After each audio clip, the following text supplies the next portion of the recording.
Nice ವಿಚಾರ ಬಂದ್ರು real estate.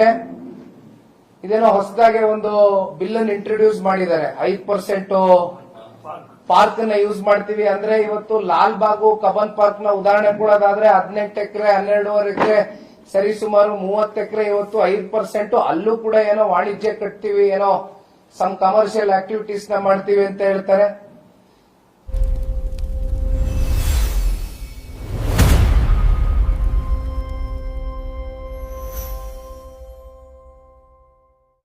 ನನಗೆ ಒಂದು ಇದೆಲ್ಲ ನೋಡಿದಾಗ ಅನ್ಸೋದು, ಸರ್ಕಾರ ರಿಯಲ್ ಎಸ್ಟೇಟ್ ಪರವಾಗಿದೆ. ಇತ್ತೀಚೆಗೆ ನೂತನವಾಗಿ ಮುಖ್ಯಮಂತ್ರಿಗಳಾಗಿ ಆಯ್ಕೆಯಾಗಿರ್ತಕ್ಕಂಥವ್ರು ಸಾರ್ವಜನಿಕರ ಹಿತಾಸಕ್ತಿಯ ದೃಷ್ಟಿಯಿಂದ ನಡ್ಕೊಳ್ತಾರೆ ಅಂತಕ್ಕಂಥದ್ದನ್ನ ನಾವೆಲ್ಲರೂ ಕೂಡ ಆಲೋಚನೆ ಮಾಡಿದ್ವಿ. ಆದ್ರೆ ವಿಪರ್ಯಾಸ ಏನಪ್ಪಾ ಅಂತ ಹೇಳಿದ್ರೆ, ಇಲ್ಲಿ ಮುಖ್ಯಮಂತ್ರಿಗಳು ಯಾವುದೋ ಒಂದು ರಿಯಲ್ ಎಸ್ಟೇಟ್ ನ ಫರ್ಮ್ ನ ಸಿಇಒ ಆಗಿ ಕಾಣ್ತಾ ಇದ್ದಾರೆ ನಮ್ಮ ಕಣ್ಮುಂದೆ. ಎಲ್ಲಾದ್ರಲ್ಲೂ ರಿಯಲ್ ಎಸ್ಟೇಟ್ ಮಾಡ್ತಕ್ಕಂಥವ್ರಿಗೆ ಉತ್ತೇಜನ ಕೊಟ್ಕೊಂಡು, ಅದರಲ್ಲಿ ಸರ್ಕಾರನೇ ಬಹಳ ಪ್ರಮುಖವಾದಂತ ಪಾತ್ರ ವಹಿಸಿ, ಅದರಲ್ಲೂ ನಮ್ಮ ನಾಡಿನ ಗೌರವಾನ್ವಿತ ಮುಖ್ಯಮಂತ್ರಿಗಳು ರಿಯಲ್ ಎಸ್ಟೇಟ್ ಫರ್ಮ್ ನ ಸಿಇಒ ಆಗಿ ಬಹಳ ಸ್ಪಷ್ಟವಾಗಿ ಕಾಣ್ತಾ ಇದ್ದಾರೆ.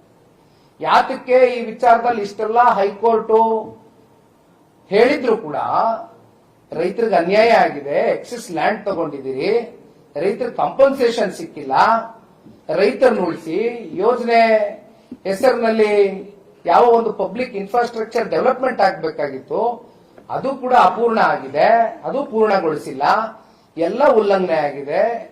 FWA ಯಾವುದು ನಾಟ್ ಈವನ್ 5 to 10% ಕೂಡ ನಿಮ್ ಕಣ್ಮುಂದೆ ಹೇಳಿದೀನಿ. ಪಿರಿಪಿರಲ್ ರೋಡ್ಗಳಿಲ್ಲ, ಲಿಂಕ್ ರೋಡ್ಗಳಿಲ್ಲ, ತಾತ್ಕಾಲಿಕ ಡಾಂಬರೀಕರಣ ರಸ್ತೆಗಳು, 111 ಕಿಲೋಮೀಟರ್ ಎಕ್ಸ್ಪ್ರೆಸ್ ವೇ ಆಗಲಿಲ್ಲ. ಯಾತಕ್ಕೆ ಮತ್ತೆ 20,000 ಎಕರೆ ನೈಸ್ ಸಂಸ್ಥೆ ಅಡಿಯಲ್ಲಿ 26 ವರ್ಷದಿಂದ ಏನ್ ಮಾಡ್ತಾ ಇದೆ? ಈಗ ಹೈಕೋರ್ಟ್ ನಮಗೆ 2026 ಜುಲೈ ತಿಂಗಳಲ್ಲಿ ಕೊಟ್ಟಿರ್ತಕ್ಕಂಥ ಆದೇಶದ ಪ್ರಕಾರವಾಗಿ ಐ ಥಿಂಕ್ ಸರ್ಕಾರ ಇದು ಟೇಕ್ ಓವರ್ ಮಾಡಬೇಕು. ಈ ಪ್ರಾಜೆಕ್ಟ್ ಅನ್ನ ಸರ್ಕಾರ ಟೇಕ್ ಓವರ್ ಮಾಡತಕ್ಕಂಥ ಸೂಕ್ತ. ಇದು ನಮ್ಮ ಡಿಮ್ಯಾಂಡ್ಸ್ ಆಗಿದೆ. ಜೊತೆಯಲ್ಲಿ ಇವತ್ತು ವೆಬ್ಸೈಟ್ ಲಾಂಚ್ ಮಾಡಿದೀವಿ, ಇಂದಿನಿಂದ ಕ್ಯಾಂಪೇನ್ ರನ್ ಮಾಡ್ತೀವಿ. ಈ ಕ್ಯಾಂಪೇನ್ ನಿರಂತರವಾಗಿ ರೈತರಿಗೆ ಮತ್ತೆ ಅವರ ಏನು ಭೂಮಿಯನ್ನ ವಾಪಸ್ ಕೊಡಿಸ್ತಕ್ಕಂಥದಕ್ಕೆ, ಕೇವಲ ಅವ್ರ ಭೂಮಿ ಕೊಡಿಸ್ತಕ್ಕಂಥದ್ದು ಅಷ್ಟೇ ಅಲ್ಲ, 20 ವರ್ಷಕ್ಕೂ ಹೆಚ್ಚಿನ ವರ್ಷಗಳ ಕಾಲ ರೈತರು ಭೂಮಿ ಕಳ್ಕೊಂಡಿರ್ತಕ್ಕಂಥದ್ದು, ಅದಕ್ಕೆ ಬಡ್ಡಿ ಸಮೇತವಾಗಿ ಇವತ್ತು ರೈತರಿಗೆ, ಯಾಕೆಂದ್ರೆ ನಾನು ಹೇಳ್ತಾ ಇರ್ತಕ್ಕಂಥದ್ದಲ್ಲ, ಇದು 2013ರ ಕಾಯ್ದೆ ಏನು UPA ಗವರ್ಮೆಂಟ್ ಅಲ್ಲಿ 2013 LARR ಆಕ್ಟ್ ಅಲ್ಲಿ ಬಹಳ ಕ್ಲಿಯರ್ ಕಟ್ ಆಗಿ ಮೆನ್ಷನ್ ಆಗಿದೆ. ಆ ಕಾಯ್ದೆ ಅಡಿನೇ ನಾವು ಕೂತು ಹೇಳ್ತಕ್ಕಂಥದ್ದಾದ್ರೆ, ಸರ್ಕಾರ ಇವತ್ತು ರೈತರಿಗೆ ಆಗಿರ್ತಕ್ಕಂಥ ಅನ್ಯಾಯಕ್ಕೆ ವಾಪಸ್ಸು ಈ ಭೂಮಿಯನ್ನ ಕೊಡಿಸ್ತಕ್ಕಂಥದ್ದು, ಜೊತೆಯಲ್ಲಿ ಅದಕ್ಕೆ ಮರು ಬಡ್ಡಿಯನ್ನ ಪಾವತಿ ಮಾಡತಕ್ಕಂಥದ್ದು ಕೂಡ ಆಗ್ಬೇಕು. ಇವತ್ತು ಇಂಟ್ರೆಸ್ಟ್ ಕೂಡ ಕೊಡಬೇಕು. ಇದು ನಮ್ಮ ಡಿಮ್ಯಾಂಡ್ಸ್ ಆಗಿದೆ. ನಾವು ಕೇವಲ ಇದು ಪ್ರೆಸ್ ಮೀಟ್ ಯಾವ್ದಾದ್ರೂ ಒಂದು ತೀರ್ಮಾನ ಮಾಡಬೇಕು, ಅಥವಾ ಪರಿಹಾರ ಕೊಡಬೇಕು, ಅಥವಾ ಜಮೀನಾದ್ರೂ ವಾಪಸ್ ಕೊಡಬೇಕು. ಬಡ್ಡಿ ಸಮೇತ ಕೊಡಬೇಕು ಪರಿಹಾರ.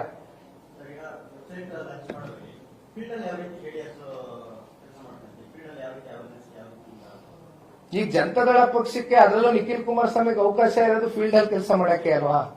ಸದನದೊಳಗಡೆ ಮಾತಾಡೋ ಅವಕಾಶ ಇನ್ನೂ ಸಿಕ್ಕಿಲ್ಲ. ಹಾಗಾಗಿ ನೀವು ಬಿಡದಿ ವಿಚಾರನ ನೋಡಿದಿರಿ.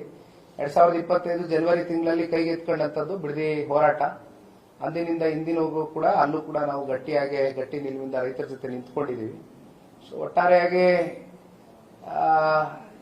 ರಿಯಲ್ ಎಸ್ಟೇಟ್ ಸರ್ಕಾರದ ವಿರುದ್ಧವಾಗಿ ಜನತಾದಳ ಪಕ್ಷ ಬೀದಿಗಿಳಿಯುತ್ತೆ, ಅತಿ ಶೀಘ್ರದಲ್ಲೇ ಬೀದಿಗಿಳಿಯುತ್ತೆ. ಅಲ್ಲ, ಫಾರ್ಮ್ ತುಂಬಾ ಸಿಂಪ್ಲಿಫೈಡ್ ವರ್ಷನ್ ಸರ್.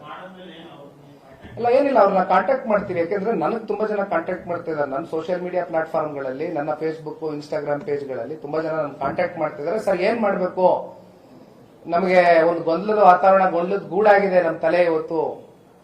ಯಾಕೆಂದ್ರೆ ಅಲ್ಲಿ ನೋಡಿದ್ರೆ ಟೋಲ್ ಕಟ್ಬೇಕು ಅಂತಾರೆ, ಕುಮಾರಸ್ವಾಮಿ ಅವ್ರು ನೋಡಿದ್ರೆ ಟೋಲ್ ಕಟ್ಬೇಡಿ ಅಂತಾರೆ. ಏನ್ ಮಾಡ್ಬೇಕು ಅಂತ ಜನ ಕೇಳ್ತಾ ಇದ್ದಾರೆ. ಅಲ್ಲ, ವೆಬ್ಸೈಟ್ ಅಲ್ಲೆಲ್ಲ ಅಂಶಗಳು ಕ್ಲಿಯರ್ ಆಗಿ, ಟೋಲ್ ಕಟ್ಟಬಾರ್ದು ಅನ್ನೋದಕ್ಕೆ ವೆಬ್ಸೈಟ್, ಟೋಲ್ ಯಾಕೆ ಕಟ್ಟಬಾರ್ದು ಅನ್ನೋದಕ್ಕೆ ಎಲ್ಲಾ ರೀತಿಯಾದಂತ ಅಂಶಗಳು ಈ ವೆಬ್ಸೈಟ್ ನಲ್ಲಿ ಸಂಪೂರ್ಣವಾಗಿ ಮಾಹಿತಿ ಸಿಗುತ್ತೆ.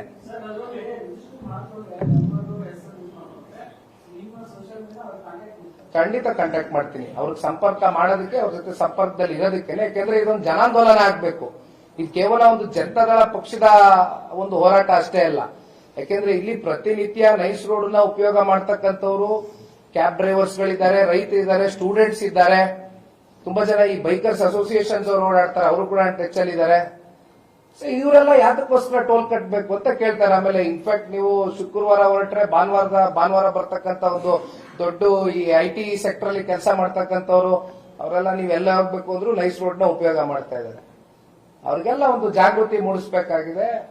ಒಟ್ಟಾರೆಯಾಗಿ ಈ ಟೋಲ್ ಯಾಕೆ ಕಟ್ಟಬಾರ್ದು ಅನ್ನೋದಕ್ಕೆ ನಾವು ಒಂದು ಅವೇರ್ನೆಸ್ ಪ್ರೋಗ್ರಾಮ್ ನ ಇವತ್ತು ಇಂಟ್ರೊಡ್ಯೂಸ್ ಮಾಡ್ತೀವಿ.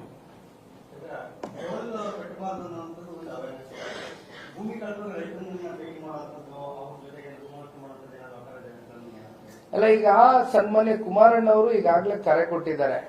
ಯಾರ್ಯಾರು ಭೂಮಿ ಕಳ್ಕೊಂಡಿದ್ದಾರೆ, ಯಾರ್ಯಾರ ಹೆಸರಲ್ಲಿ ಪಾಣಿ ಇತ್ತು, ಯಾರ್ಯಾರ್ದು ಎಷ್ಟೆಷ್ಟು ಎಕ್ಸ್ಟೆಂಟ್ ಆಫ್ ಭೂಮಿ ಹೋಗಿದೆ, ಎಷ್ಟು ಎಕ್ಸೆಸ್ ಭೂಮಿ ಈಗಾಗಲೇ ಪಡ್ಕೊಂಡಿದ್ದಾರೆ, ಅಂದ್ರೆ ಥ್ರೂ KDB ಅಂಡ್ PWD ಆಗಿರ್ತಕ್ಕಂತ ಒಂದು ಅಕ್ವಿಸಿಷನ್ ಏನಿದೆ, ಅದರಲ್ಲಿ ಎಷ್ಟು ಯುಟಿಲೈಸ್ ಆಗಿಲ್ಲ, ಯಾರಿಗೆ ಅವಾರ್ಡ್ಗಳು ಸಿಕ್ಕಿಲ್ಲ, ಕಾಂಪನ್ಸೇಷನ್ ಸಿಕ್ಕಿಲ್ಲ, ಅವರೆಲ್ಲ ಬನ್ನಿ ಅಂತಕ್ಕಂಥದ್ದು ಹೇಳಿದ್ದೇವೆ. ಇಲ್ಲಿ ಯಾವುದೋ ಒಂದು ವರ್ಗ ಎರಡು ವರ್ಗ ಅಂತಕ್ಕಂಥದ್ದಲ್ಲ, ಅದು ರೈತರೇ ಇರ್ಬೋದು ಮತ್ತೆ ಇನ್ಯಾರೇ ಇರ್ಬೋದು, ರಸ್ತೆನ ಉಪಯೋಗ ಮಾಡ್ತಕ್ಕಂಥವ್ರು ಎಲ್ಲರಿಗೂ ಜನತಾದಳ ಪಕ್ಷ ನಿಲ್ಲುತ್ತೆ ಈ ಒಂದು ಯೋಜನೆ ವಿರುದ್ಧವಾಗಿ.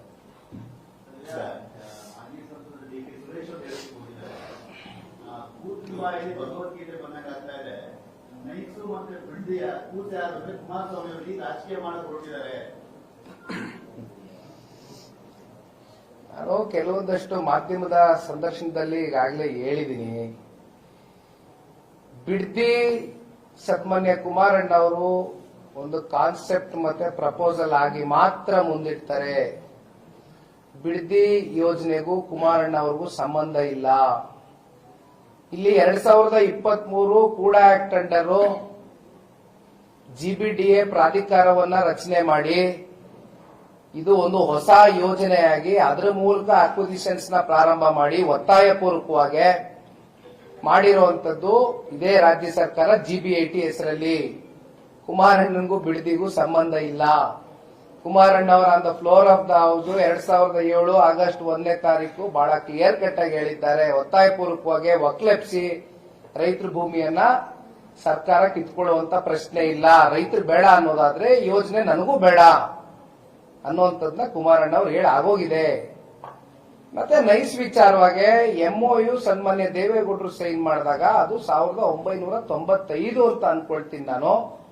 ಆ MOU ನಲ್ಲಿ ಕ್ಲಿಯರ್ ಕಟ್ ಆಗಿ ಮೆನ್ಷನ್ ಆಗಿದೆ ಇವೆಲ್ಲ ಎಕ್ಸ್ಪ್ರೆಸ್ ವೇಗಳು ಇವೆಲ್ಲ. ಆಮೇಲೆ ಬಟ್ FWA ದೇವೇಗೌಡರ ಕಾಲದಲ್ಲಿ ಆದಂತದ್ದಲ್ಲ.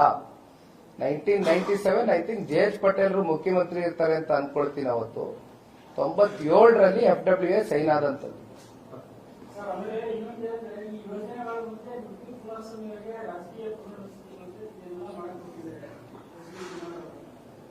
ಅಲ್ಲ ನೋಡಿ, ಈಗ ನಮ್ಮನ್ನ ವಿರೋಧ ಮಾಡ್ತಕ್ಕಂಥವ್ರು ರಾಜಕೀಯವಾಗಿ ಅವ್ರಿಗೇನ್ ಬೇಕಾದ್ರೂ ಅವ್ರು ಮಾತಾಡ್ಬೋದು.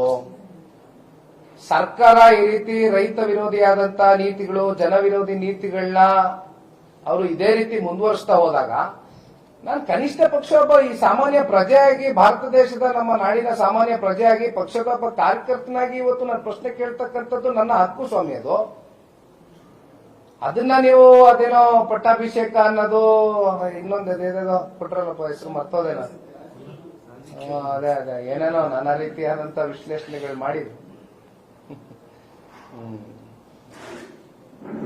ಪ್ರಿಯ ವೀಕ್ಷಕರೇ, ಸಿನಿಮಾ, ರಾಜಕೀಯ, ವಿಚಾರ, ವಿಮರ್ಶೆ, ಸಂದರ್ಶನ ಹಲವಾರು ವಿಷಯಗಳಿಗಾಗಿ ನಮ್ಮ ಆದಿಪುರುಷ ಸ್ಟುಡಿಯೋಸ್ ಚಾನೆಲ್ಗೆ ಸಬ್ಸ್ಕ್ರೈಬ್ ಮಾಡಿ.